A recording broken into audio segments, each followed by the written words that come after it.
Get ready to challenge what you thought you knew. Don't miss an episode of The Truth Within the Bible. Your journey to enlightenment starts now. Welcome back, my friends. The last video, for a recap, covered chapters 16 and 17. Let me catch you up. In Genesis chapter 16, Abram, Sarai, and Hagar. Sarai, being barren, gives her Egyptian maid, Hagar, to Abram to bear children. Hagar conceives, but then despises Sarai, which leads to tension. Hagar flees. Sarai deals harshly with Hagar, who flees into the wilderness. Angel of the Lord. An angel appears to Hagar by a fountain in the way to Shur, telling her to return and submit to Sarai, promising her numerous descendants. He names her son Ishmael, meaning God hears. Return and birth of Ishmael. Hagar returns, bears Ishmael to Abram at the age of 86. Then in Genesis chapter 17, covenant of circumcision. God appears to Abram at 99 years old, reaffirming his covenant, renaming Abram to Abraham, father of many nations, and Sarai to Sarah, princess. God promises Abraham would be exceedingly fruitful, with kings coming from him, and specifically promises that Sarah will bear a son named Isaac, through whom the covenant would be established. Circumcision commanded. As a sign of the covenant, all male descendants must be circumcised. Abraham's obedience. Abraham immediately circumcises all the males of his household, including Ishmael, who was 13 at the time. These chapters focus on the fulfillment of God's promises to Abraham, despite human interventions and conflicts, setting the stage for the narrative of Isaac and the continuation of the covenant. Today, in chapters 18 and 19, we will see the destruction of Sodom and Gomorrah. So, without further ado, chapter 18, verse 1. And the Lord appeared unto him in the plains of Mamre, and he sat in the tent door in the heat of the day. Verse 2. And he lifted up his eyes and looked, and lo, 3 men stood by him. And when he saw them, he ran to meet them from the tent door, and bowed himself toward the ground. Verse 3. And said, My Lord, if now I have found favor in thy sight, pass not away, I pray thee, from thy servant. Verse 4. Let a little water, I pray you, be fetched, and wash your feet, and rest yourselves under the tree. Verse 5. And I will fetch a morsel of bread, and comfort ye your hearts. After that ye shall pass on, for therefore are ye come to your servant. And they said, So do as thou hast said. Verse 6. And Abraham hastened into the tent unto Sarah, and said, Make ready quickly 3 measures of fine meal, knead it, and make cakes upon the hearth. Verse 7. And Abraham ran unto the herd, and fetched a calf tender and good, and gave it unto a young man, and he hasted to dress it. Verse 8. And he took butter and milk and the calf, which he had dressed, and set it before them. And he stood by them under the tree, and they did eat. Verse 9. And they said unto him, Where is Sarah thy wife? And he said, Behold, in the tent. Verse 10. And he said, I will certainly return unto thee according to the time of life. And lo, Sarah thy wife shall have a son. And Sarah heard it in the tent door which was behind him. Bear in mind, she's 89. She's past the age of bearing children. This sounds almost impossible. Verse 11. Now Abraham and Sarah were old and well stricken in age, and it ceased to be with Sarah after the manner of women. Meaning, she had already gone through the change. For contrast, most women now go through the change starting about 45 or so. Verse 12. Therefore Sarah laughed within herself, saying, After I am waxed old, shall I have pleasure, my Lord being old also? Verse 13. And the Lord said unto Abraham, Wherefore did Sarah laugh, saying, Shall I of a surety bear a child which am old? Verse 14. Is anything too hard for the Lord? At the time appointed I will return unto thee, according to the time of life. and Sarah shall have a son. And almost 60 generations later, Jesus would be born from their lineage. Verse 15. Then Sarah denied, saying, I laughed not, for she was afraid. And he said, Nay, but thou didst laugh. He knew she laughed, but he wasn't offended by it. I think he understood because it would seem impossible. But again, always remember, nothing is impossible for our Father. Verse 16. And the men rose up from thence and looked toward Sodom, and Abraham went with them to bring them on the way. Verse 17. And the Lord said, Shall I hide from Abraham that thing which I do? Verse 18. Seeing that Abraham shall surely become a great and mighty nation, and all the nations of the earth shall be blessed in him. Verse 19. For I know him, that he will command his children and his household after him, and they shall keep the way of the Lord, to do justice and judgment, that the Lord may bring upon Abraham that which he hath spoken of him. Verse 20. And the Lord said, Because the cry of Sodom and Gomorrah is great, and because their sin is very grievous. Those that were suffering from the hands of perversion, God hears their cries. Verse 21. I will go down now and see whether they have done altogether according to the cry of it, which is come unto me, and if not, I will know. Verse 22. And the men turned their faces from thence, and went toward Sodom. But Abraham stood yet before the Lord. Verse 23. And Abraham drew near and said, Wilt thou also destroy the righteous with the wicked? Verse 24. Peradventure there be 50 righteous within the city. Wilt thou also destroy, and not spare the place for the 50 righteous that are therein? In other words, I've got a nephew over there. His name is Lot. And he's got a whole family there, daughters and his wife. And there's bound to be other righteous people in that village. Are you just going to destroy the whole thing? Would you change your mind for them? If there are 50? 50 righteous, that is to say. Verse 25. That be far from thee to do after this manner, to slay the righteous with the wicked, and that the righteous should be as the wicked, that be far from thee.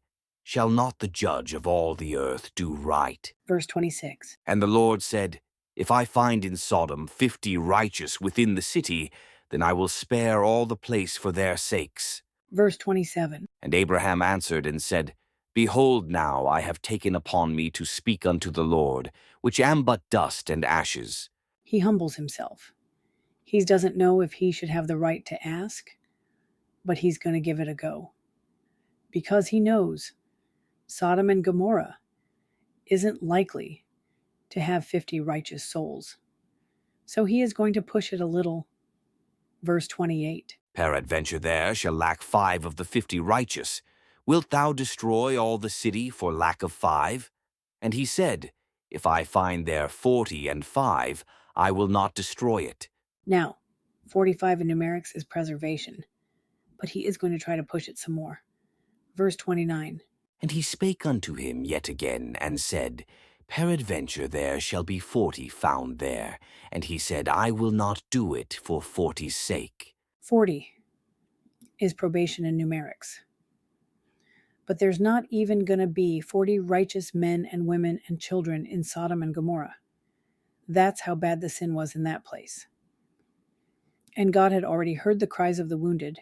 He was coming down to utterly destroy it and everything in it, to wipe it from the face of the earth. And if you think this is just a story, you're wrong.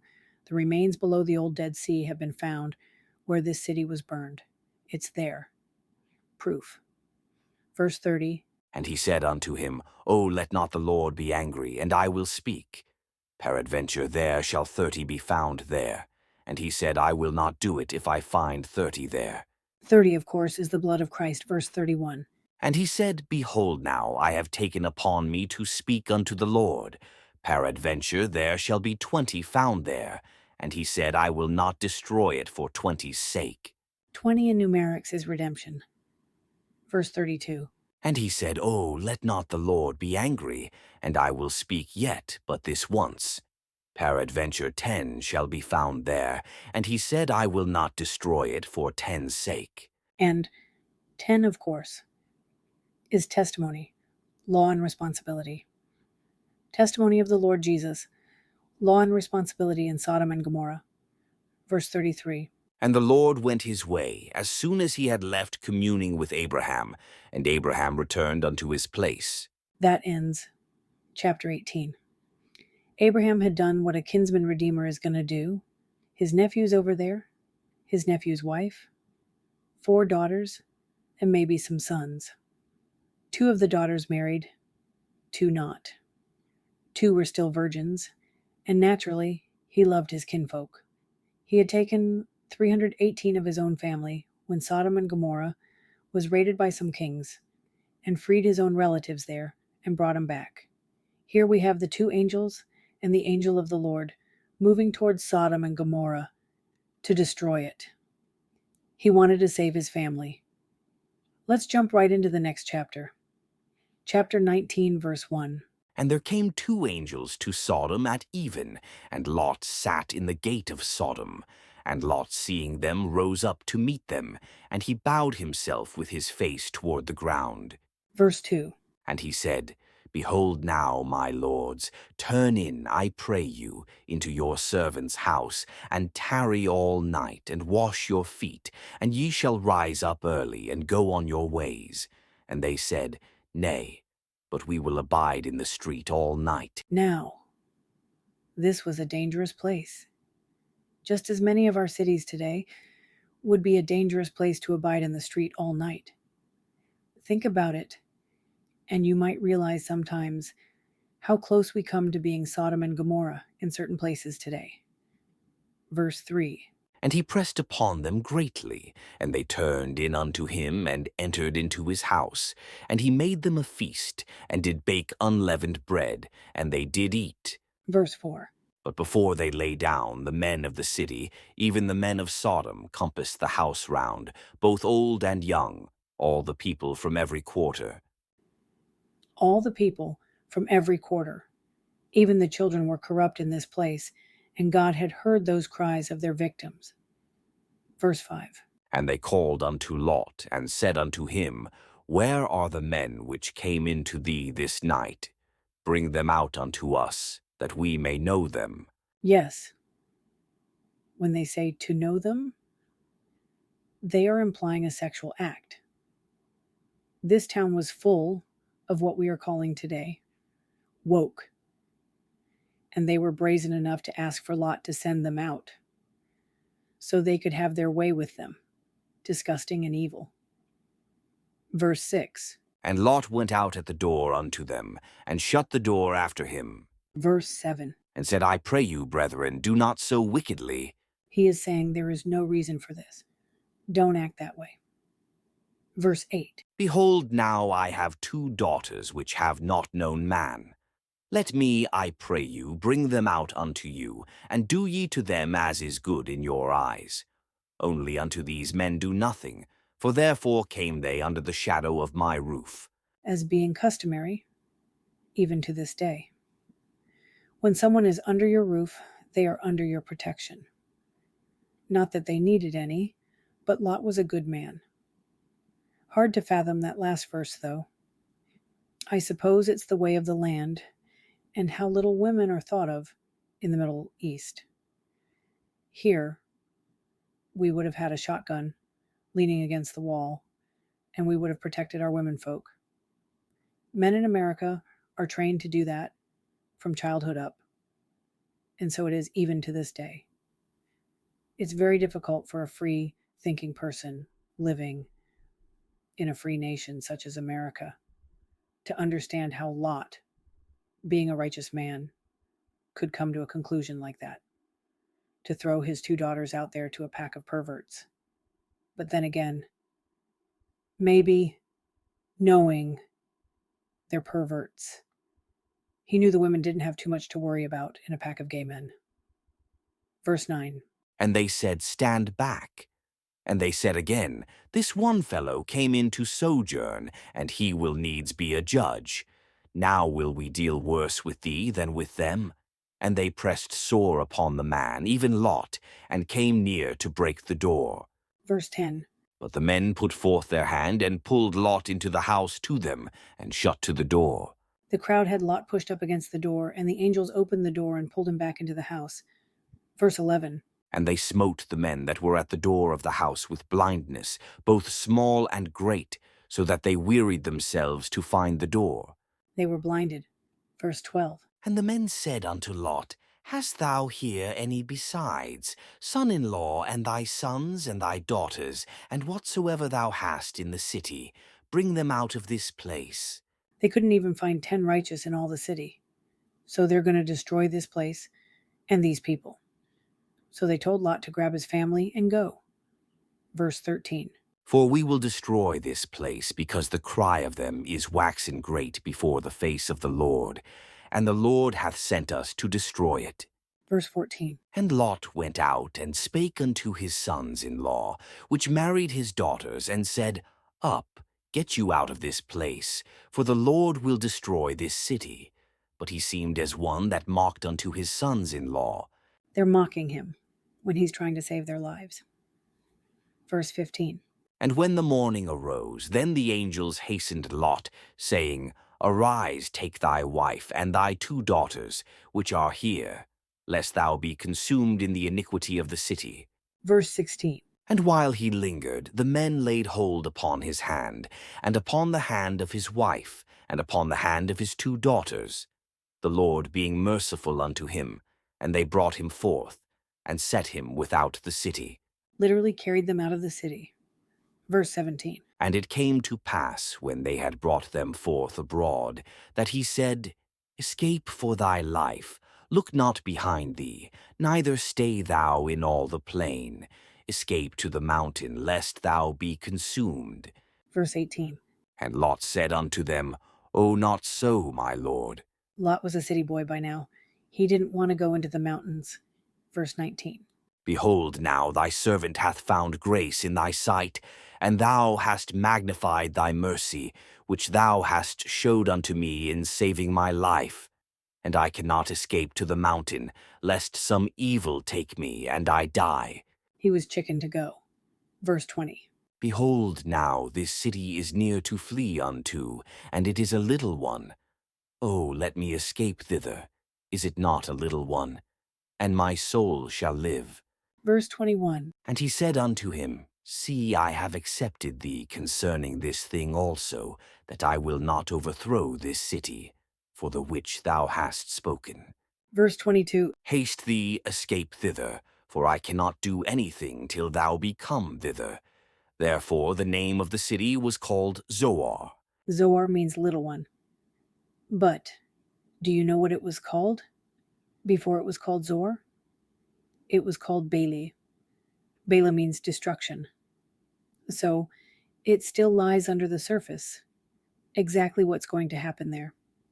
Verse 23. The sun was risen upon the earth when Lot entered into Zoar. Now, they have been very patient in moving him and his daughters and his wife, and away they go. You probably need to know geographically where Zoar is. It's right at the base, or south end, on the bottom of a map, on the Dead Sea, the Salt Sea. Verse 24. Then the Lord rained upon Sodom and upon Gomorrah, brimstone and fire from the Lord out of heaven. He cooked it good. The remains of this place have been found. Verse 25. And he overthrew those cities, and all the plain, and all the inhabitants of the cities, and that which grew upon the ground. Verse 26. But his wife looked back from behind him, and she became a pillar of salt. In verse 17, they were told not to look behind you, but she looked back, disobeying God, longing for the city, instead of staying her course as instructed. Verse 27. And Abraham gat up early in the morning to the place where he stood before the Lord. Verse 28. And he looked toward Sodom and Gomorrah, and toward all the land of the plain, and beheld, and, lo, the smoke of the country went up as the smoke of a furnace. Verse 29. And it came to pass, when God destroyed the cities of the plain, that God remembered Abraham, and sent Lot out of the midst of the overthrow, when he overthrew the cities in the which Lot dwelt. Verse 30. And Lot went up out of Zoar, and dwelt in the mountain, and his 2 daughters with him. For he feared to dwell in Zoar, and he dwelt in a cave, he and his 2 daughters. Verse 31. And the firstborn said unto the younger, Our father is old, and there is not a man in the earth to come in unto us after the manner of all the earth. In other words, we're the only living beings. Verse 32.